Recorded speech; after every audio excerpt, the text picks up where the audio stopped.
Bonjour, bienvenue sur la chaîne Énil Rack Photographie. Aujourd'hui, je vous livre 6 astuces pour faire des tirages fine art de qualité avec la Canon Pro 200 et la nouvelle puce Apple M1. Et vous savez quoi? Vous aurez même droit à un bonus. Tchou!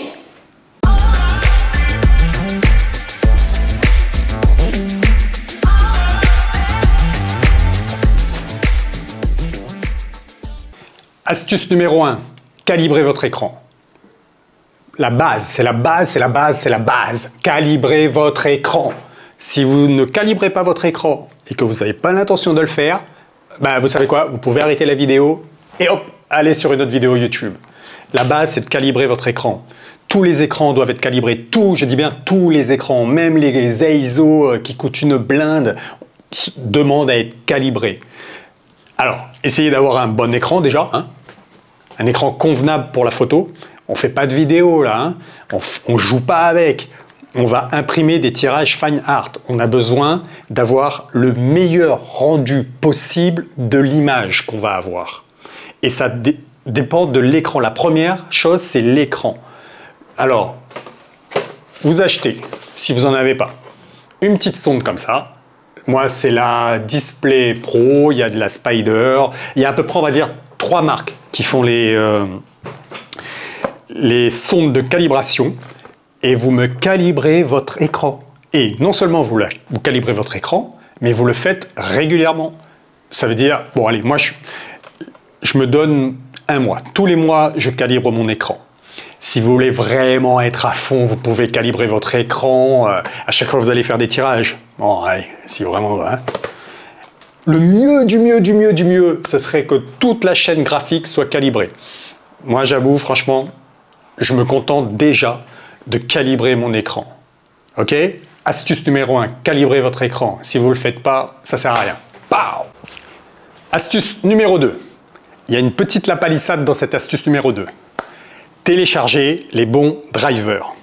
Dit comme ça, vous dites, bah ouais, évidemment que je vais télécharger les bons drivers. Ouais, mais attention, je vous parle des drivers pour la puce Apple M1. Donc, vous vous dites, j'ai un Apple M1, pour moi c'est un Mac mini. Je vais sur le site Canon, puisque c'est une imprimante Canon. Là, je vous parle de l'imprimante Canon. Je vais sur le site Canon, France, Europe, et je télécharge le bon driver. Non, non.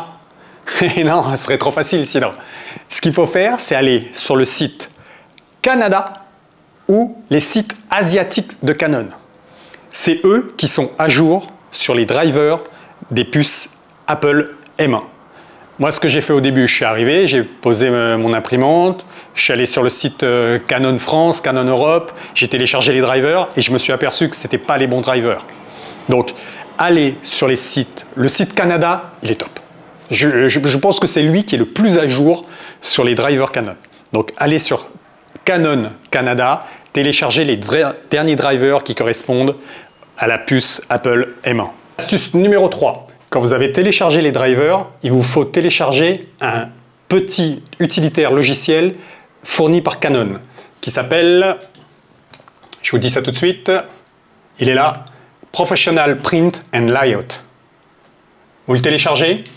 Alors, c'est un petit logiciel qui est autonome, mais qui sert aussi de plugin pour Lightroom et Photoshop. Quand vous décidez de tirer une photo, vous êtes sur Photoshop ou Lightroom, vous pouvez envoyer votre photo sur ce petit utilitaire. Il va gérer tout ce qui est profil ICC, la mise en page, et il parle correctement à l'imprimante. Alors, j'ai des petits soucis moi avec cet utilitaire, avec la puce M1. C'est-à-dire que je l'ai téléchargé, j'ai fait tout ce qu'il fallait au niveau des drivers. Parfois, quand je réouvre Lightroom, il me dit que le fichier est introuvable. C'est-à-dire, rechercher le driver, réinstaller le driver, relancer Lightroom et refaire ça à chaque fois. Bon, voilà, maintenant, alors, j'imagine que ça va se régler. Le temps que les dernières mises à jour de macOS arrivent, les dernières mises à jour du driver. Mais franchement, c'est un peu chiant à chaque fois de réinstaller le plugin, quoi. Donc, ce que je fais maintenant, j'ai pris l'habitude, je fais des fichiers dans Lightroom, je travaille mes fichiers sur Lightroom, je les envoie dans un dossier et après, j'ouvre le logiciel indépendamment et j'envoie mes tirages. Voilà. Astuce numéro 4. Alors, désolé, il y a des bruits de travaux, j'espère que ça ne s'entendra pas trop sur la vidéo. Astuce numéro 4. Choisissez un papier dont vous avez le profil ICC pour votre imprimante. Alors, des papiers, photo, fine art, il y en a, mais moi j'ai découvert ça, mais il y en a trop, quoi. Il y en a trop. Franchement, je ne sais pas quoi choisir. Hein. Si vous connaissez rien, que vous arrivez là, vous débarquez, vous choisissez les papiers, il y en a, mais pléthore, quoi. Le souci, c'est que certains papiers n'ont pas le profil ICC. C'est quoi le profil ICC? C'est brièvement un petit fichier qui va dire à votre imprimante, voilà, ce papier, il est comme ça, il a telle propriété, il absorbe la lumière comme ça, il rend les lumières de telle façon. Voilà, votre imprimante a besoin de votre imprimante et votre logiciel ont besoin de ce petit profil ICC pour communiquer entre eux et pour se dire, on travaille avec ce papier spécifique. Chaque papier a son profil ICC. Chaque papier avec telle imprimante a un profil ICC particulier. Donc, ce que vous faites, vous choisissez les marques. Moi, j'en ai pris 2. Je suis parti sur Hahnemühle. Voilà, très connu, grande référence. Et sur du papier Canson. Alors, j'avoue que j'ai une préférence, moi, pour le papier Canson. Et d'ailleurs, c'est ce que je vais utiliser pour mes tirages fine art qui seront vendus sur mon site. Et je préfère même le platine fibre rag. Voilà, c'est celui que j'ai choisi. Mais ces papiers-là, je sais qu'il existe le profil ICC correspondant à ma Canon Pro 200, correspondant à mon Mac. Voilà. Si je n'avais pas eu les profils ICC, je n'aurais pas pris ces papiers. Alors évidemment, vous pouvez les faire vous-même, les profils ICC. Je ne le fais pas. Si vous le faites, bah, vous n'avez pas besoin de cette vidéo. Donc si vous ne le faites pas, choisissez un papier qui vous convienne, mais regardez s'il existe le profil ICC pour votre imprimante. Astuce numéro 5. Pour utiliser les imprimantes Canon, donc la mienne c'est la Pro 200, il faut pas seulement télécharger le profil ICC.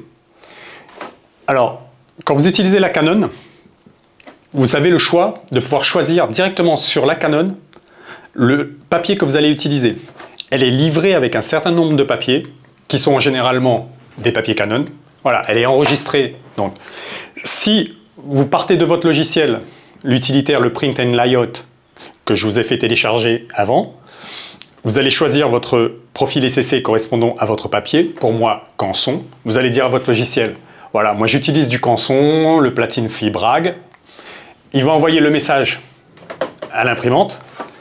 Mais en fait, il y a une petite astuce, c'est que l'imprimante, elle ne l'a pas. Le papier Canson, elle n'est pas enregistrée. Donc, et en plus, elle va vous demander de choisir un papier spécifique. Il ne suffit pas de le dire au logiciel. Il faut aussi le configurer au niveau de l'imprimante. Et ça, il va falloir que vous téléchargez un autre utilitaire. Ouais, je sais, ça commence à faire beaucoup, mais bon, voilà, on est obligé de passer par là. Qui s'appelle Media Configuration Tool. Vous le trouvez sur le site de Canon, évidemment, je vous l'ai dit, hein, Canon Canada, c'est le mieux. Vous téléchargez ce petit utilitaire, vous l'installez. Après, vous retournez, par exemple, pour moi, le site de Canson. Canson, je prends platine fibre rag, profil pour la Canon Pro 200, il va me sortir 2 fichiers. Le profil ICC et un autre petit fichier qui s'appelle AM1X. Vous le téléchargez et ce AM1X, vous le rentrez dans votre Media Configuration Tool. Qu'est-ce qui fait le Media Configuration Tool en fait? C'est juste un petit utilitaire qui va faire rentrer tous vos papiers dans l'imprimante. Une fois que c'est fait, quand vous voudrez imprimer, vous pourrez choisir le papier Canson pour moi dans l'imprimante. Astuce numéro 6. Utilisez des gants. Utilisez des gants. Je suis fou, moi, quand je vois les gens manipuler les tirages photos, quand ils viennent de sortir de l'imprimante ou quand ils prennent leur papier, ils mettent leur papier, ils les prennent avec leur doigt qui est acide, ils mettent ça, ils le mettent dans l'imprimante, ils laissent, quand le tirage est fini, ils reprennent le tirage alors qu'il n'est pas sec. Astuce numéro 6B, laissez reposer votre tirage quand il sort de l'imprimante. Laissez-le sécher, il en a besoin. Mais ne manipulez pas vos photos sans des gants. Alors en plus, moi j'ai mis après un film plastique fait pour. Bon allez, en passant, petite photo d'Ayo, prise au Sakifo Music Festival à l'île de la Réunion. Mais manipulez vos photos avec des gants. Sérieux, vous n'allez pas tuer votre tirage parce que vous ne mettez pas de gants. Ça coûte rien ça. Allez, tchou! On finit avec le bonus. Le plus important, en fait, c'est pas l'imprimante, c'est pas votre logiciel, c'est le papier. Le plus important, c'est le papier. Il faut trouver le papier qui corresponde à votre photo. Et surtout, admettre que vous ne pourrez pas avoir le même résultat à 100%. Vous ne pouvez pas avoir un écran qui affiche des millions de couleurs avec un papier qui en affiche beaucoup moins, qui n'a pas la même texture, qui a un pouvoir d'absorption selon le papier que vous allez choisir. Donc, acceptez l'idée que ce que vous voyez à l'écran, vous ne pourrez peut-être pas l'avoir à 100% sur votre tirage. C'est super important parce que ça peut empêcher d'énormes frustrations et empêcher surtout de gâcher énormément de papier. Même si il faut essayer les papiers. Il faut refaire des tirages. Il faut produire. Mais ne cherchez... Moi, je savais à peu près, j'ai fait pas mal de recherches, je savais à peu près que le papier Canson allait convenir à mes photos. Donc voilà, j'ai testé un Neumul aussi parce que c'est une référence, c'est quand même une référence, mais je préfère le papier Canson. Voilà, j'ai fait des recherches, j'ai regardé un peu à peu près, je suis 2-3 photographes, donc je sais avec quels sont leurs types de photos et quel papier ils utilisent. Donc je suis allé vers le papier Canson. Voilà. Et c'est un papier qui correspond à mes photos. Essayez de trouver votre papier. Tous les papiers ne vont pas correspondre à toutes sortes de tirages. Si vous faites du noir et blanc, il y a des papiers qui sont mieux pour le noir et blanc. Si vous faites des paysages où les couleurs pètent, il y a des papiers qui sont mieux pour ça. Essayez de trouver avec un minimum de coûts. Moi, j'ai vite fait le tri. C'était Canson et un Neumul. Alors, j'aimerais bien tester plus du Ilford aussi. J'aimerais bien le tester parce que j'ai une affinité sur Ilford parce que c'est le papier que j'utilisais quand je faisais du tirage argentique. Donc, j'aimerais bien tester du Ilford. Mais voilà, je me suis concentré sur 2-3 marques. Point barre. J'ai cherché le papier qui, dans ces marques-là qui correspondrait le mieux à mes photos. Et surtout, j'accepte l'idée que je n'obtiendrai pas à 100% ce que j'ai à l'écran. Mais je m'approche au max. Je mets tous les éléments, je calibre, je fais les bons drivers, je fais les réglages sur Lightroom pour m'approcher au maximum de ce que je veux. Donc, acceptez cette idée et vous vous en porterez que mieux. Et vous ferez des tirages. Mais, bonus du bonus, faites des tirages, faites des tirages, faites des tirages. C'est comme la photo. Vous voulez devenir bon en photo? Bah, produisez, produisez, produisez.